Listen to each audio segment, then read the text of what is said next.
Good morning students. Second year के प्रथम paper में जो विश्व की राजनीतिक व्यवस्था उसके अंतर्गत आज हम स्विट्ज़रलैंड के संविधान की शुरुआत करेंगे। जैसा कि हमने पिछले दो संविधान के संदर्भ में जो शुरुआत की थी, आप जानते हैं कि पहला चैप्टर उस संविधान की विशेषता से होता है। किसी भी संविधान को हम समझना चाहें तो उसके लिए ज़रूरी ये होता है कि पहले हम समझें कि संविधान की क्या महत्वपूर्ण विशेषताएं हैं, क्या कैरेक्टरिस्टिक्स है, किस तरह की चीज़ें जिससे हम उस संविधान की पहचान कर सकते हैं। आज हम स्विट्ज़रलैंड के संविधान की विशेषता की शुरुआत करते हैं। तो अमेरिका के संविधान की भांति ही स्विट्ज़रलैंड का संविधान भी एक लिखित संविधान है, निर्मित संविधान है एंड अंगीकृत एडॉप्टेड संविधान है। लेकिन संविधान का मतलब क्या है कि इसके बड़े भाग को जो है एक निश्चित व्यक्ति समूह के द्वारा लिख दिया गया है। और यदि कोई स्विट्जरलैंड के संविधान को प्रस्तुत करने की मांग करता है तो आप एक अभिलेख है जिसको आप प्रस्तुत कर सकते हैं।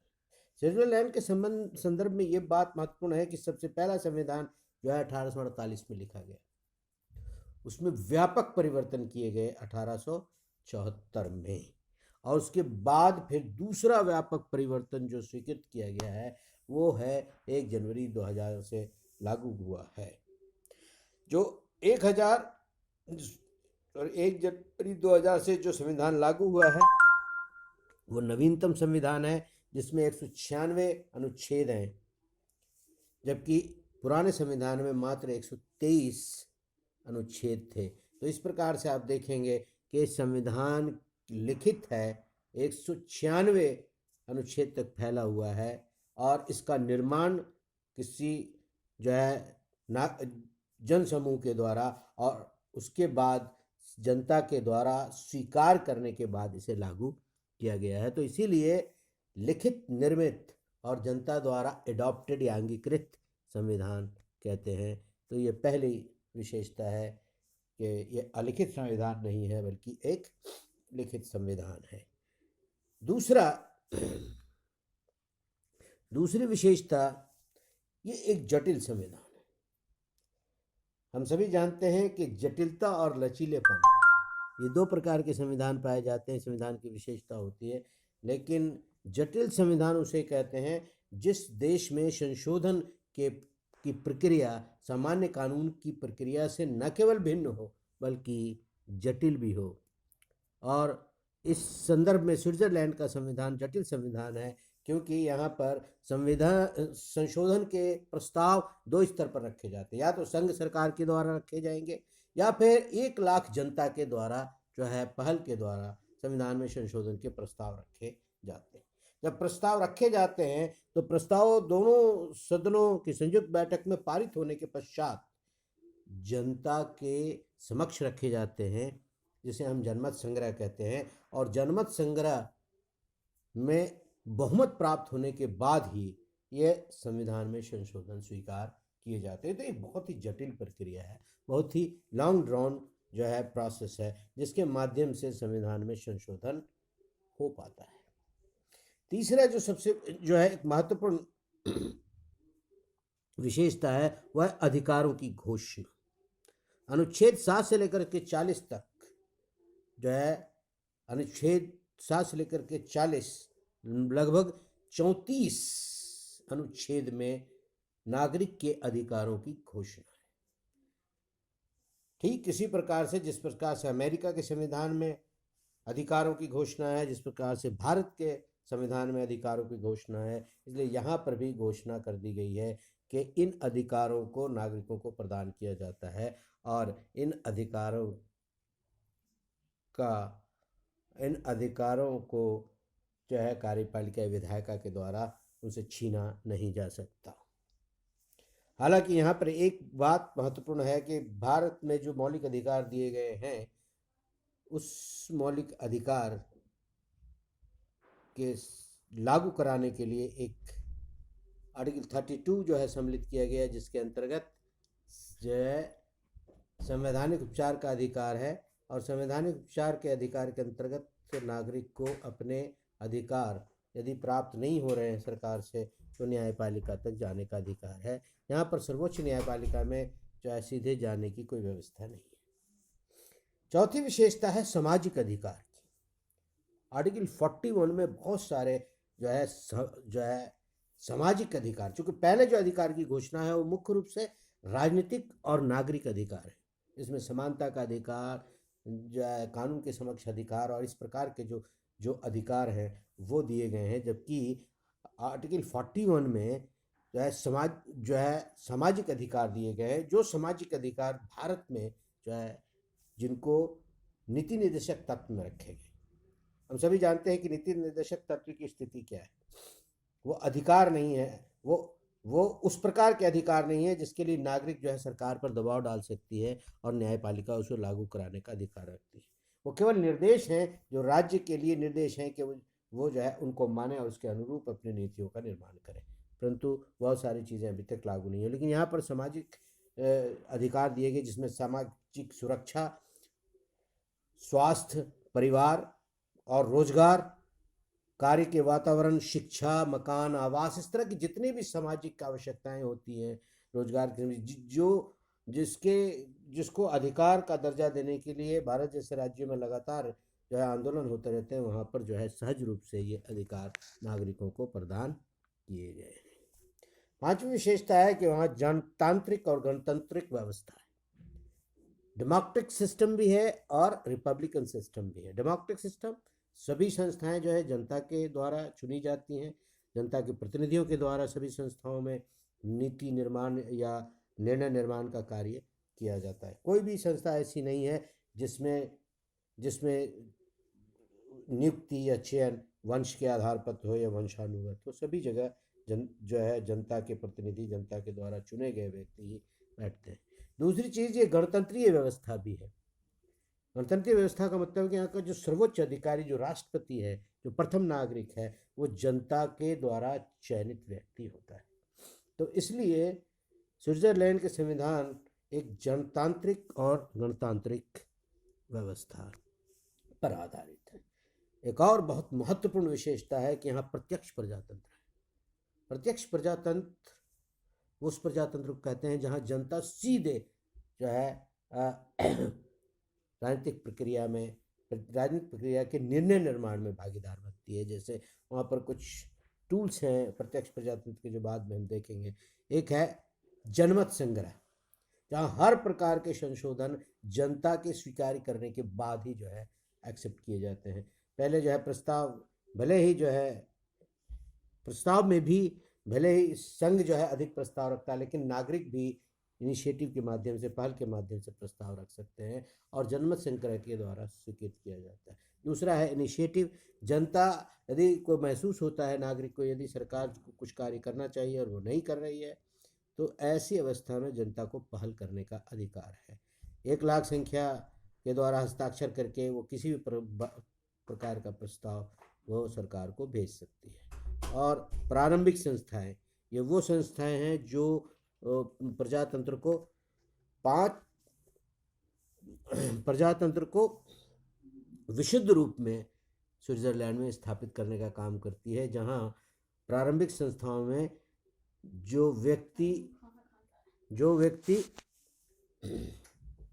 को अधिकार दिए गए हैं, मत के अधिकार, वो अपने अधिकारों का प्रयोग करते हुए किसी प्रतिनिधि का चुनाव न करता है, बल्कि वो स्वयं उपस्थित होकर के अपने लिए नियम निर्माण करता है, नीति का निर्माण करता है और उसको लागू करने के लिए कार्यपालिका का चुनाव करता है।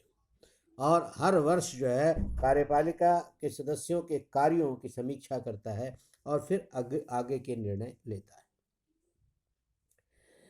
7वीं व्यवस्था है कि संघीय व्यवस्था है। 7वीं विशेषता है कि ये संघीय व्यवस्था है। ये बिल्कुल प्रकट रूप से संघीय व्यवस्था है। पहले जो है कन्फेडरेशन शब्द का इस्तेमाल किया गया था, लेकिन 1 जनवरी 2000 में जो संविधान लागू किया गया उसमें संघीय व्यवस्था शब्द फेडरेशन का इस्तेमाल किया गया है। और जो है संघीय व्यवस्था के अन्य जो विशेषताएं हैं वो यहाँ मौजूद दिखाई देती हैं, लिखित संविधान है, सुप्रीम संविधान, सर्वोच्च संविधान है। संविधान के द्वारा शक्तियों का विभाजन केंद्र और राज्य के बीच किया गया है। ठीक उसी प्रकार जिस प्रकार से अमेरिका में किया गया है, केंद्र की शक्तियों को उल्लेख कर दिया गया है और संवर्धित शक्तियों का उल्लेख कर दिया गया है, और जो बची हुई अवशिष्ट शक्तियाँ हैं वो राज्य को प्रदान कर दी गई हैं। तो ये एक संघीय व्यवस्था है, और भी जितने संघ के जो विशेषताएं होती हैं वो यहाँ मौजूद है। तो ये संघीय व्यवस्था है, इसमें कोई संदेह नहीं है। इस पार्ट को भी हम आगे देखेंगे। यह संसदीय और अध्यक्षीय व्यवस्था का मिश्रण है, ये बहुत ही यूनिक क्वालिटी है। इस पर भी हम चर्चा करेंगे कि यहाँ पर संसदीय व्यवस्था के गुण और अध्यक्षीय व्यवस्था के गुण दोनों एक साथ जो है मिले हुए हैं। संसदीय व्यवस्था का गुण क्या है कि सरकार पर डे टू डे कार्य, यानी जो दिन प्रतिदिन कार्यों में सरकार पर जो है नागरिक के प्रतिनिधियों का नियंत्रण होता है, और सरकार जो है संसद, मुख्य रूप से संसद में लोक सदन के अधीन कार्य करती है। लोक सदन निरंतर उस पर दृष्टि रखता है और मंत्रियों से उसके विभाग के कार्य के संबंध में जानकारी प्राप्त करता रहता है, आलोचनाएं करता रहता है, उनकी समीक्षा करता रहता है, जिससे जो है उस विभाग का कार्य सीधी दिशा में चलता रहे। और अध्यक्षीय व्यवस्था में जो है स्थायित्व प्राप्त होता है। एक व्यक्ति जो चुना गया है वो निश्चित कार्यकाल के लिए जो है वो कार्यपालिका में काबिज होता है, और जो है अस्थिरता का वातावरण नहीं पाया जाता। इन दोनों ही गुणों को जो है स्विट्जरलैंड के संविधान में शामिल किया गया है। वहाँ संसद के द्वारा कार्यपालिका का चुनाव होता है, संसद के द्वारा कार्यपालिका का चुनाव होता है, परंतु कार्यपालिका के सदस्यों को हटाए जाने की व्यवस्था वहाँ पर नहीं है। निश्चित कार्यकाल के लिए चुनाव होता है और इस बीच में उसके पद से हटाए जाने की व्यवस्था नहीं है। तो इस तरह से दो व्यवस्था के जो गुण हैं उन दोनों को मिश्रित करके यहाँ पर व्यवस्था का जो है निर्माण किया गया है, व्यवस्था को बनाया गया है। एक और अत्यंत महत्वपूर्ण विशेषता है, अद्वितीय विशेषता, अनुपम जो है विशेषता है, उसको हम कहते हैं बहुल कार्यपालिका। अब तक हमने दो प्रकार की कार्यपालिका देखी है। एक कार्यपालिका जो है मंत्रिमंडलीय कार्यपालिका है, संसदीय व्यवस्था में पाई जाती है, जहाँ प्रधानमंत्री के साथ मंत्रिमंडल निर्णय लेता है, लेकिन उसके बावजूद भी वहाँ पर सब कुछ जो है प्रधानमंत्री के इर्द गिर्द घूमता है, इसलिए वह एक बहुल कार्यपालिका नहीं कही जा सकती, क्योंकि उसमें कार्यपालिका में प्रधानमंत्री की जो पोजीशन है वो दूसरों से बहुत ही अधिक महत्वपूर्ण है। दूसरी तरफ अध्यक्षीय कार्यपालिका, जिसमें राष्ट्रपति सब कुछ होता है, राष्ट्रपति के इर्द गिर्द सारी चीज़ें नाचती हैं। लेकिन बहुल कार्यपालिका में यहाँ पर स्विट्जरलैंड में यहाँ के विधायिका के संयुक्त बैठक में कार्यपालिका का चुनाव होता है, और कार्यपालिका के 7 सदस्यों का चुनाव होता है। 7 सदस्य पद, प्रतिष्ठा और शक्ति के संदर्भ में बिल्कुल समान है, क्योंकि 7 व्यक्ति का चुनाव ही नहीं बल्कि उनके पोर्टफोलियो का विभाजन भी जो है विधायिका के द्वारा ही किया जाता है, और 7 में कोई एक दूसरे से बड़ा या छोटा नहीं। हाँ, सुविधा के आधार पर एक एक वर्ष के लिए जो है अल्फ़ाबेटिकल जो है ऑर्डर से वहाँ राष्ट्रपति का चुनाव होता है। एक बार जो राष्ट्रपति बनता है और उपराष्ट्रपति बनता है, दूसरे वर्ष उपराष्ट्रपति राष्ट्रपति का पद ले लेता है, और इसी तरह से उन 7 सदस्यों में ये राष्ट्रपति का पद घूमता रहता है। तो ये बहुल कार्यपालिका का उदाहरण है। निर्णय जो है वो बहुमत से लिए जाते हैं। अगली विशेषता है कि यहाँ द्विसदनात्मक व्यवस्था है। वहाँ की विधायिका में 2 सदन है, एक जो है राष्ट्रीय सभा है और एक सीनेट है। नवीन संविधान में उसे सीनेट कहा जाता है। तो इस प्रकार से 2 सदन है, एक जनता का प्रत्यक्ष प्रतिनिधित्व करती है और दूसरा संघीय व्यवस्था होने के कारण राज्य के का प्रतिनिधित्व करती है, और राज्य सभी राज्यों को समान प्रतिनिधित्व दिया गया है। एक फुल कैंटन को 2 सदस्य भेजने का अधिकार है और अर्ध कैंटन या हाफ कैंटन को 1 सदस्य भेजने का अधिकार है। तो यहाँ पर द्विसदनात्मक व्यवस्था है, ठीक वैसी जैसे ब्रिटेन में है, जैसे अमेरिका में है, जैसे भारत में है, यहाँ पर भी विधायिका द्विसदनात्मक पाई जाती है।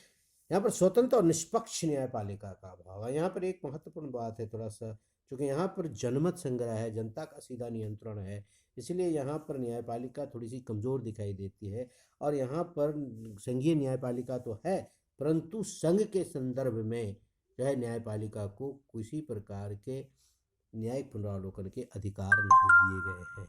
हाँ, राज्यों के विधान के संदर्भ में इनके पास न्यायिक पुनरावलोकन का अधिकार है। राज्य के द्वारा बनाए गए कानून को संविधान विरोधी पाए जाने पर उसे निरस्त किया जा सकता है। तो यहाँ पर जो है न्यायपालिका थोड़ी सी कमज़ोर दिखाई देती है। एक और विशेषता है कि यहाँ पर कुछ परंपराएं, जैसे हर संविधान के साथ परंपराएं विकसित होती है, वैसे ही यहाँ पर भी बहुत सारी परंपराएं विकसित हो गई हैं, जिसको नवीन संविधान में भी लिखने की आवश्यकता उन्होंने महसूस नहीं की। जैसे कुछ परंपराएं बड़ी यूनिक हैं कि एक साल में जो जो राष्ट्रपति होगा और जो उपराष्ट्रपति होगा वो एक एक साल के लिए होगा, और अगले साल जो है उपराष्ट्रपति राष्ट्रपति बनेगा और दूसरा जो है उपराष्ट्रपति का चुनाव होगा। इसी तरह एक और परंपरा है कि कार्यपालिका के सदस्य भले ही जो है एक बार में जो है निश्चित कार्यकाल के लिए चुने जाते हैं, लेकिन बार बार जो है उन्हें चुना जाता है और लंबे साल तक जो है वो रहते हैं। केवल कार्यपालिका के सदस्य नहीं बल्कि न्यायपालिका के सदस्य का भी इसी तरह से 5 वर्ष के लिए चुनाव होता है, लेकिन हर 5 वर्ष के बाद जो है वो लंबे समय तक चुने जाते हैं। इसी प्रकार जो है वहाँ पर कार्यपालिका में 3 अहम महत्वपूर्ण जो भाषाई जो राज्य हैं उनको जो है कैबिनेट में जगह मिलती है, कार्यपालिका में जगह मिलती है, जर्मन स्पीकिंग, फ्रेंच स्पीकिंग और इटालियन स्पीकिंग। तो इस तरह से कुछ परंपराएं विकसित हुई हैं जिसके आधार पर जो है वहाँ व्यवस्थाएं जो है चलाई जाती हैं और व्यवस्थाएं बड़ी सुचारू रूप से चल रही हैं। ठीक, वहाँ पर दोहरे नागरिकता और दोहरे संविधान की व्यवस्था भी पाई जाती है। संघीय व्यवस्था है, इसलिए वहाँ पर दोहरे नागरिकता की भी व्यवस्था है। हर कैंटन में पहले जो है नागरिकता दी जाती है, उस कैंटन की नागरिकता के बाद ही वहाँ पर केंद्र की नागरिकता दी जा सकती है।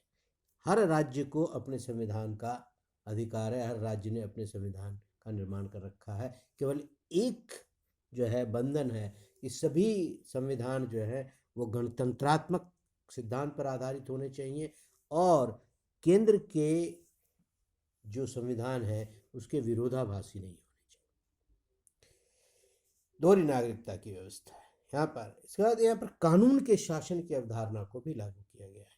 यहाँ पर जो है स्पष्ट रूप से आर्टिकल 5 में लिखा गया है कि सभी क्रियाकलापों का आधार जो है वो कानून होगा। किसी भी व्यक्ति को पर किसी प्रकार की मर्यादा केवल कानून के द्वारा लगाई जा सकती है। कानून के अतिरिक्त जो है किसी अन्य को किसी पर भी कोई अंकुश लगाया जाना संभव नहीं है। कानून के समझ सभी समान है और सभी को कानून का पालन करना चाहिए। तो इस तरह से कानून के शासन यहाँ पर लिख दिए गए हैं और यहाँ पर कानून के शासन का प्रावधान है। और एक अत्यंत महत्वपूर्ण जो विशेषता है वह तटस्थता, स्थायी तटस्थता। हम जानते हैं कि स्विट्ज़रलैंड एक ऐसा देश है जिसको फर्स्ट वर्ल्ड वॉर और सेकंड वर्ल्ड वॉर दोनों में जो है तटस्थता का सम्मान किया गया है। तटस्थता जो है यहाँ पर जो है वहाँ ऑस्ट्रिया में जो कन्वेंशन हुआ था उसके आधार पर यहाँ को इस राज्य को तटस्थता प्रदान की गई है और इसलिए यह राज्य कभी भी किसी भी देश के साथ युद्ध में भाग नहीं लेता। इसे तटस्थ समझा जाता है और इसको उन्होंने वहाँ के संविधान में स्थापित किया है। तो इस प्रकार से आप देखेंगे कि स्विट्ज़रलैंड के संविधान की बहुत सारी विशेषताएं हैं जिनके नाम पर ये जानी जाती है। इसमें से कुछ विशेषताएं हम जो है डिटेल में देखेंगे, जिसमें प्रमुख है जिससे वहाँ की संघीय संरचना का मूल्यांकन करेंगे, वहाँ के प्रत्यक्ष प्रजातंत्र की व्यवस्था कैसी है उसका मूल्यांकन करेंगे, वहाँ संसदीय अध्यक्षीय व्यवस्था का जो मिश्रण है वो किस प्रकार का है, बहुल कार्यपालिका कैसी, इत्यादि इत्यादि। आज इतना ही, इसके बाद हम